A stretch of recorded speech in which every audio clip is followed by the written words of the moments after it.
Hi everyone, I know some of you have already noticed that my original Dr. Falls video was manually taken down by the BBC for copyright. I'm annoyed it's this one they've gone after because it makes my World Enough and Time and Twice Upon a Time videos make a bit less sense. So, in the interest of preserving my coherent argument I made across all three parts, I've re-edited this video, using stills instead of footage. I know it's not ideal, I much prefer showing you the scene I'm talking about while I'm talking about it, but hopefully the words I'm saying will keep you engaged. I've put links to part 1 and part 3 in the description below. A week after the release of the pretty universally acclaimed World Enough and Time, we got the Dr. Falls. I think people feel overall quite positively about this episode, but I know that there are a decent number of people who felt let down. In this video, I'm going to address their major criticisms with the episode and talk about the things I really like. I think World Enough and Time and the Dr. Falls are pretty much equally fantastic, and I'd like to dive into why. The first thing I want to mention about this episode is how gorgeous it looks. This isn't surprising, most things Rachel Talalay directs look fantastic, but this is on another level. I don't want to be one of those reviewers that includes the word cinematography every few minutes just to sound clever, but it really is the thing that immediately struck me when I saw this episode again. I don't know how, but the episode manages to frame places and people that could have looked pretty mundane and turn them into works of art. We also get some shots of the TARDIS, something we've seen 100 times, that still look new and fresh. The CGI in this episode is okay. The big Cyberman head laser beam looks a little bit goofy, but nothing looks so bad as to take me out of a scene. The visual effects are there to aid the story, rather than be the focus of it, and that's the way it should be. I know people have an issue with the colour grading of the nighttime scenes, but I really enjoy the blue tint to those moments. It reminds you that the ship has artificial light and a holographic sky. It makes the whole thing feel a little bit more sombre, and pays off quite well in one of the story's more poignant moments. While we're talking about the peripheral presentation things, I want to briefly mention how outstanding the music is in this episode. Murray Gold's ability to establish memorable leitmotifs for characters and situations and work these themes into the story in moving and exciting ways is something that the show is really missing now that he's gone. Every single piece of music in this episode feels like it was chosen so deliberately and thoughtfully. From the chilling piece that combines the creepy Mondasian Cyberman theme with Bill's, to the beautiful recontextualization of This Is Gallifrey to represent the relationship between the Doctor and the Master. As for the plot and structure of the episode, I like that it opens on a different group of characters, rather than immediately continuing where the previous episode's cliffhanger left off. It shows us another part of the colony ship, a solar farm, and we're introduced to the group of people whose safety drives the plot of the whole episode. Just like World Enough and Time, we then have a flashback to get us caught up with the opening. Then we get a flashback within a flashback. I like the first one, but the secondary one is a little awkward. It shows us the immediate aftermath of the previous episode, but in this weird choppy style that I think is to do with the Doctor's head trauma. But I do appreciate that it's in black and white. It's a bit of classic Who fan wish fulfillment, and I'd like to see a version of this story that was entirely in black and white. The plot setup is a lot simpler than the previous episode. It's just the Doctor and the gang trying to save a group of people from being killed or converted by the Cybermen. It may seem like a step down, but it's still tied to that brilliant concept of the black hole time dilation. I'd forgotten the role that relativity played in this half of the story, but it's a pretty key aspect. It prevents our heroes from going up to the top of the ship, as doing so would slow time down for them and give the Cybermen thousands of years to work out how to stop them. This means right from the start, the situation is pretty hopeless. Even if the Cybermen are somehow held off, getting to the TARDIS is, as the Doctor says, a mathematical impossibility. After they get up to level 507, there's not really a whole lot of plot. It's just the preparations and conversations they have before their stand against the next phase of Operation Exodus. From about 13 minutes into this 60-minute episode, the story takes place entirely within this small area of the colony ship. Because of this, the characters are all very much at the forefront, so they'll be the focus of this video. Let's talk about them now. I'll start with the Doctor. The Dr. Falls is a glorious showcase of Peter Capaldi in this role. Some of the best and most iconic 12th Doctor moments were given to us in this episode, both comedic and emotional. Similar to the previous episode, the Dr. Falls gives us a little bit of camp Doctor Who fun at the start, which is a welcome bit of relief after the bleak cliffhanger, and prevents the episode from being an hour of sad people talking about their sad situation. Not that that stuff isn't great, it's just it would be a bit depressing if we didn't have this silly camp opening, with the Masters and the Doctors seeming to have a little bit of fun. They home in on human life signs only. You two, you should know by now when you're winning, and I'm in the room. You're missing something. What have we missed? You shouldn't have hit me, Missy. In the flashback within the flashback, we see that the Doctor quickly and secretly typed away on a little keyboard after Missy hit him, tricking the Cybermen into hunting people with 2 hearts rather than 1. This is stupid. Like, it's really, really stupid. Complete nonsense, but I love it. It made me laugh a lot. It's the kind of silly thing that used to happen in classic Who, and I'm glad the episode didn't think it was too good for moments like this. Maybe the disconnect between the serious science fiction cliffhanger and the campy adventure tone of this opening is a reason people felt let down by the Dr. Falls, but it doesn't bother me at all. Quite the opposite, really. I'm a big fan. The episode starts right off by saying, the Doctor has the spotlight this week, and you're going to enjoy it. There's only ever been one way to stop that many Cybermen. Me. However, this momentary positive attitude he gets when he outsmarts the Masters is gone when we see him after the time jump. And he has good reason not to be happy. He received some pretty nasty injuries escaping the Cybermen, was unable to fix Bill, and realised just how impossible it would be to get back to the TARDIS. But the Doctor doesn't give up when he's faced with this impossible situation. He instead seems to become more determined to do as much as he can. The plan he comes up with, of evacuating the children and moving from solar farm to solar farm, buying as much time as they can in the process, is not sustainable. He's told it's futile and admits it won't be enough, but it's all he can do, so he commits 100% to making it work. He knows from really early on that there's no escaping for him. He spends the episode preparing to make a stand he knows will be his last. In some scenes he's visibly weak, we even get a flash of regeneration energy. Unlike the scene in the previous episode, this moment actually serves the story, letting us know just how seriously injured the Doctor is, but he still forces a smile and refuses to completely give up hope. Bill. We're not gonna get out of this one, are we? Well, I don't know. There are always possibilities. In the show's history, there have been a few moments that have flawlessly defined the character of the Doctor, and there have been a lot more that have attempted to. I've personally never liked moments that tried to give us these reverent descriptions of him like never cruel or cowardly. They make him seem too perfect. Whereas the epic speeches we see in episodes like Rings of Akaten make him seem a little bit too much like a god. I preferred the Doctor to be a little bit less like Space Jesus and a little bit more like a regular person, trying their best to do the right thing every day. I do what I do because it's right! Because it's decent! And above all, it's kind! This is why I think the speech he gives to the Masters in this episode is the perfect representation of who the Doctor is and what he's all about. It shows that, despite all of the things his era was criticised for over the years, Stephen Moffat has a fantastic understanding of the Doctor. He doesn't explain his entire worldview as a gotcha moment against a villain or as a way of showing off. He does it because he's imploring his friend to join him. He knows he's going to die and is desperate for his best friend to stand with him when he does. As he said in the previous episode, he knows that if Missy were able to see the universe as he does, she would change. And as his last resort, in their last moments together, he begs her to be kind and do so. I'm fairly certain it's my favourite moment in the show's 57-year history. I really don't think it will ever be topped. It strips the Doctor of any glamour, any charade, and any suggestion that he's some sort of unstoppable hero. It puts aside misconceptions for why he does what he does and boils the character down to the basic core value: kindness. I would also be a stupid idiot if I failed to mention what an unforgettable performance Peter Capaldi gives in this scene. He's superb in this episode from beginning to end, but there's a way that this interaction frames his face and isolates his voice that highlights the powerful and emotional acting that's taking place. It's the moment that removed any doubt in my mind that he was the best Doctor we've ever had. Everything I love about this incarnation is here in the speech, and I've watched it so many times since the episode came out. God, this video's starting to get a bit serious, isn't it? Look at that joke to analysis ratio. It's all wrong. I need to become one of those people that speaks to their inanimate sidekicks whenever they feel like they need a quick laugh.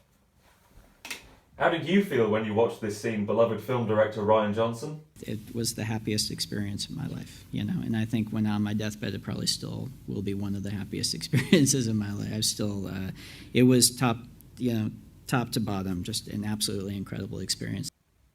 I agree.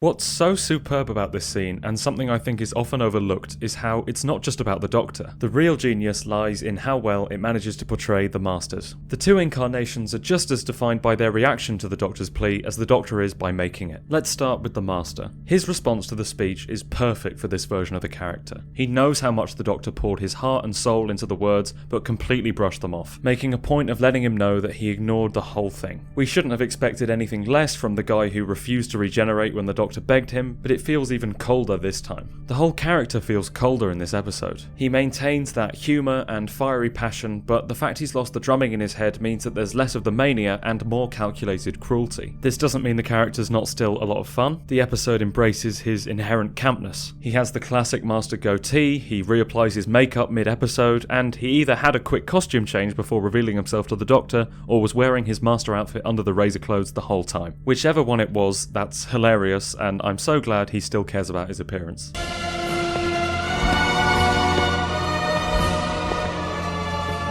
I always dress for the occasion. My biggest disappointment when I initially watched the story was that he wasn't the main villain. I felt like it was a bit of a letdown after that fantastic reveal. I think a lot of people felt the same way. The main complaint I've seen about this episode is that it wasted the Master, but I've done a complete 180 on this and I've decided that it's the best this Master has ever been. I changed my mind when I realised that I'd been looking at it all wrong. The character didn't return to give us another John Sim Master story, he returned to give us an interesting conclusion to Missy's story. Beyond the humour that comes from seeing the two together.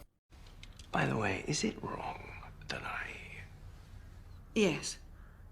Very.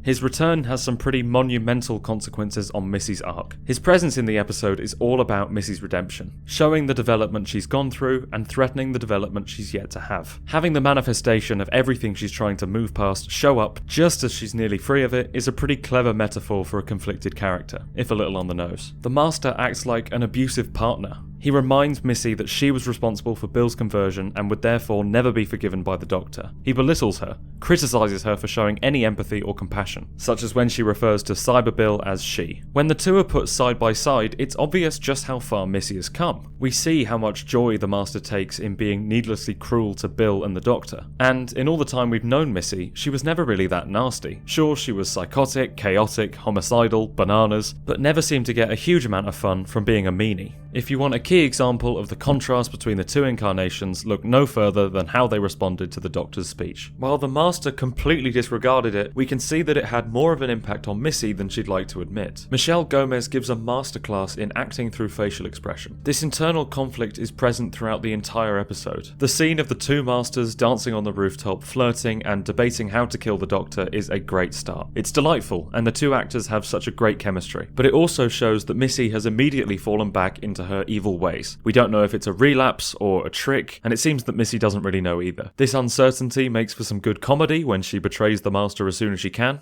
I can do this. They're not difficult. They're Cybermen. Knock yourself out. Your wish is my command.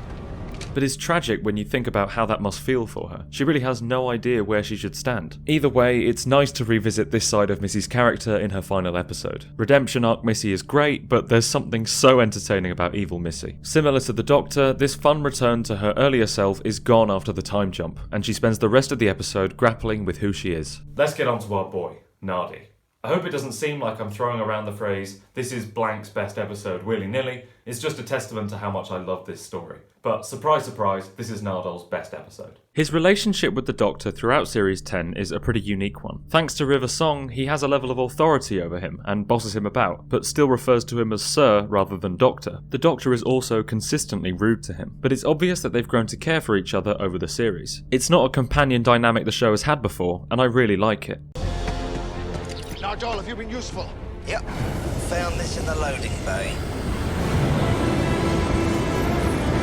Once again, this episode shows how handy he is as part of the team. We also see a new side of him as he steps into the role of leader after the Doctor is injured, preparing the ship's residents for the upcoming battle. We knew what he added to the team with his comic relief and knowledge of technology, but this episode shows what he adds as a friend and companion. Matt Lucas displays an acting ability that we'd not yet seen in the show. He seems really upset about what happened to Bill, and it's portrayed so subtly, with the look in his eyes and the glances he gives her, and the excitement when he realises his friend is still in there. Now we come to what I think is probably the biggest misstep in the episode, replacing these beautiful Mondasian Cybermen with a bunch of modern ones. It's completely unnecessary, adds nothing, and detracts from the body horror we had in part 1. I'm glad they're not fully replaced and that there are still some Mondasian ones kicking about in this episode, but I just wish that it had been only Mondasians. I will say that the reveal of the newer designs was slightly improved by the return of Murray Gold's Cyberman theme. It was a good call to save it for them, as it fits them far better than it does the Mondasians. I also wish they didn't fly. I've always found the flying Cybermen Cybermen visual to be really goofy, but it looks especially bad when the Mondasian ones do it. It's the only thing that really takes me out of the episode. Nothing would have been lost if they'd just hopped into shuttles to fly up to the Doctor's level. In the grand scheme of things, these aren't huge issues.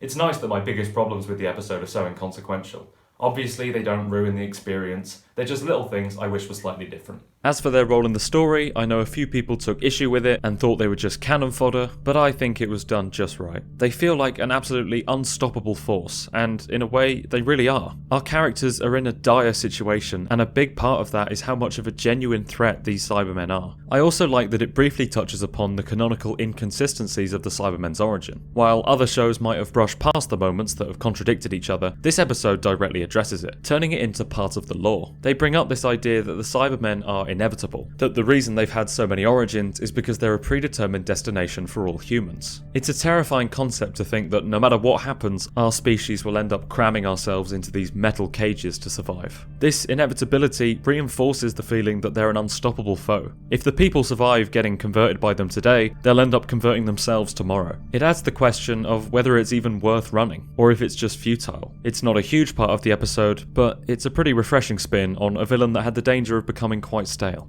Speaking of Cybermen, let's talk about Bill. She has less to do in The Doctor Falls, but that's understandable after the spotlight she had in the previous episode. But the scenes we do get of her are some top tier Doctor Who. I remember being so worried when I first saw Pearl Mackie on screen in this episode. I thought the shocking reveal from the previous week had been immediately undone, but it turns out they were just doing something clever. I think it was a really good call to have Pearl Mackie portray Bill in this episode. I know some people don't like it, and it would have been interesting to see her as a Cyberman for the whole thing, but I think we would have lost a lot of the emotional gut punches that Mackie brings with her performance. I think a good balance is found between showing the audience the way Bill sees herself and putting Cyber Bill on screen. We're never allowed to forget what's happened to her, in part thanks to the scared reactions of the people around her and the clever shots that give us a glimpse of what they can see.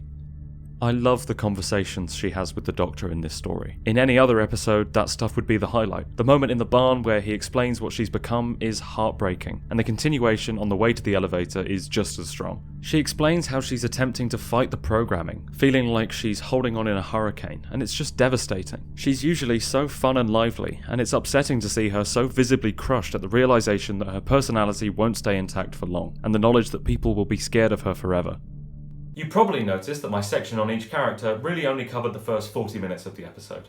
This is because I wanted to discuss the conclusion of each character's arc here in one place. So let's talk about the episode's climax. Nardole's departure is probably the second best scene in this two-parter. There's a case to be made for it being the best. It's the last time we get the three members of the Series 10 TARDIS team in the same place, and it's written so perfectly. Despite all the hints we have about his dubious past and the facade of self-centeredness, Nardole steps up as soon as it becomes important. Putting any selfish need aside, he sacrifices his lifestyle and puts his life on the line to save a small group of children. He acts reluctant at first, falling back onto his comedy immediately because he's afraid of losing the Doctor and Bill, but you know that there wasn't a moment of doubt in his mind that he was going to do the right thing. I love that the bickering between him and the Doctor continues until their very last moment, but is rich in a level of subtext that hadn't been present before. It shows that they care for and respect one another more than they could ever admit. He tries to bully the Doctor into letting him die in his place, and he pleads with Bill to come with him, understanding that she never will. The scene is funny in a bittersweet way and sad in a nuanced way. They're not torn apart by a big sucky void or separated by a sudden death, they just collectively decide that this moment is where they'll stand and where they'll fall. Something I appreciate about this interaction, and the later one between just Bill and the Doctor, is that they don't really know what to say to each other. I think there can be a lot of positives about a heartfelt goodbye speech, but the idea of knowing it's the end of something special and not having the words to properly say goodbye is much more realistic and a lot more tragic. I can't imagine what I'd say if I ever had to say goodbye to my friends for the last time. I feel like so much more is said with these few words than would have been in a big dramatic speech about how much they all mean to each other. I'm glad Nardole had such a great ending, sacrificing everything to save a small group of people.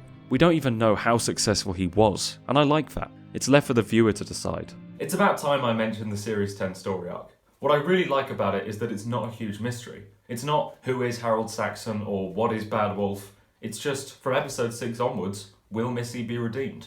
And that's great. It's serialised character growth, which is something we don't really get in the show very often. It's usually reserved for the companion, or, less commonly, the Doctor. And the fact that it's given to the Master is really, really cool. In Extremis, the episode that shows the start of Missy's redemption, we hear these words: "Goodness is not goodness that seeks advantage. Good is good in the final hour, in the deepest pit." Without hope, without witness, without reward. We're made to question whether or not Missy is playing the long game, whether she's only claiming to be good to gain freedom or trust. She suggests that standing with the Doctor is where she's always been going, and it really feels true. The logical conclusion to stories about best friends who grow apart is that they'll be reunited and stand together at the end. It makes sense and would be a really satisfying resolution to their relationship. When she kills the Master and decides to make a stand with her best friend, it feels emphatic and victorious. She quite literally overcame her past. It's one of the first moments in the episode that feels hopeful.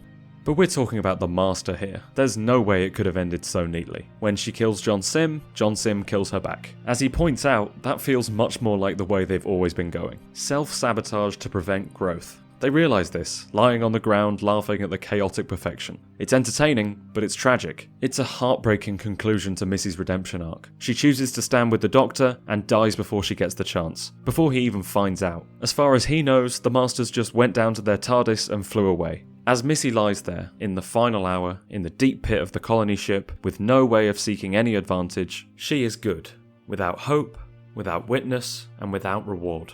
That's why I love this episode so much as a multi-master story, because without a lot of us even realising, it gave us the most in-depth character study of the Master we'd ever had. I know people were expecting John Sim to be right at the centre of the action, behind everything that had happened, but I feel like this is so much more interesting. The people who were disappointed in how he was utilised probably need to reconsider. It may not have been what we were expecting, but it's a damn good use of him. I also like that we never see the regeneration. We just see him cackling to himself. Did he actually regenerate? Was Missy the next incarnation? It leaves it up in the air. If you want to consider this moment the canonical death of the Master, and any future incarnation to be in between, you absolutely can. And to an extent, I kind of do. It adds an extra bit of meaning to her sacrifice. I've mentioned sacrifice a lot in this video, and it's not just because I can't think of any other word. It's because it's a word right at the heart of this story. The Cybermen are the primary baddies of this episode, and they're all about self-preservation. They're the inevitable destination of a species that prioritises survival over living. So what sets our heroes apart from the Cybermen is the value they place in humanity. The Doctor, Bill, and Nardole put their lives on the line to save a small group of people from being turned into Cybermen. Missy had a way out, a chance at self-preservation, but she chose to sacrifice that to do what's right. These choices are so important because they're what separates these four characters from the Cybermen and the Master. That's why I don't have a problem with the scale of this episode. Bigger doesn't always mean better. A bombastic finale with the entire universe at stake isn't really what the show is about at its heart. Sometimes it's more impressive when the Doctor and the gang sacrifice everything to save just a small group of children. The galactic stakes may be pretty low, but the personal stakes feel so high. I've seen a few people complain about the amount of downtime in this episode, but that's literally the reason it works so well. The characters are given so much time to talk to each other about the situation, bringing the discussion about their upcoming sacrifice into the forefront. Every single interaction in this episode has this feeling of finality about it. It gives the episode an atmosphere that I've never really felt in a Doctor Who story before. Continuing with the theme of sacrifice, what keeps Bill from fully becoming a Cyberman is that she refuses to give up her personality for the sake of her survival. She values her individuality so much that she would rather die than lose that part of herself. And in the end, that's what keeps her alive, in a different kind of life, with Heather as a puddle person. I know this is seen by many to be a weak ending to her story, a way of undoing the consequences of the conversion, and I can understand those that think it's a cop-out, but I've never minded it. It's the one part of the episode that ends on a lighter note. Surely we're allowed that. The way I see it, what happened to her was still heartbreaking. Her two best friends died and the life she knew was over, but she got a sort of afterlife. Not like the cold nethersphere kind, but one in which she gets to travel the universe with another woman. The standard afterlife for a 12th Doctor companion. Okay guys, find a shoulder to cry on and get your tissues out because we're going to talk about the Doctor's last stand. Here's the part where I sound a little bit like a hypocrite. After rattling on for ages in the last video about the show being at its worst when it focuses on action, I'm going to talk about why I love this action moment in The Doctor Falls. I think what I love about this scene is that it's short and only goes on for as long as it serves the story. The focus is less on the explosions and more on what's going on with the Doctor in this moment. As triumphant as his final stand against the Cybermen is, he seems tired. By this point, he's lost everything and everyone. Clara, Bill, Nardole, the TARDIS, Missy. He's on his own, and he's fully prepared to die that way. I think what makes this scene so special for me is the music. We hear The Shepherd's Boy from Heaven Sent. This isn't the 12th Doctor's theme, but it's a track associated with him breaking the wall in the Series 9 finale. I think the decision to evoke Heaven Sent in this moment was deliberate and very clever. The two scenes share a feeling of perseverance and triumph in situations where actions seem futile. After the loss of Clara, the Doctor spent billions of lifetimes breaking down an impenetrable wall, and now, after the loss of everyone else, he's using his last lifetime to take a stand against an unstoppable army. The music makes this connection, and lets us know that we're about to witness another defining moment for this Doctor, potentially the last one ever.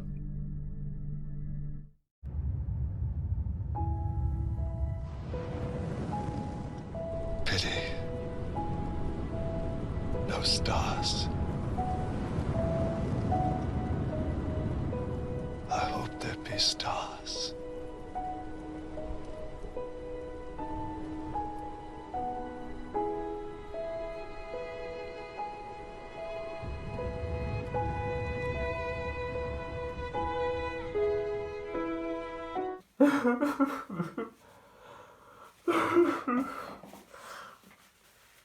I think the Doctor should have regenerated there.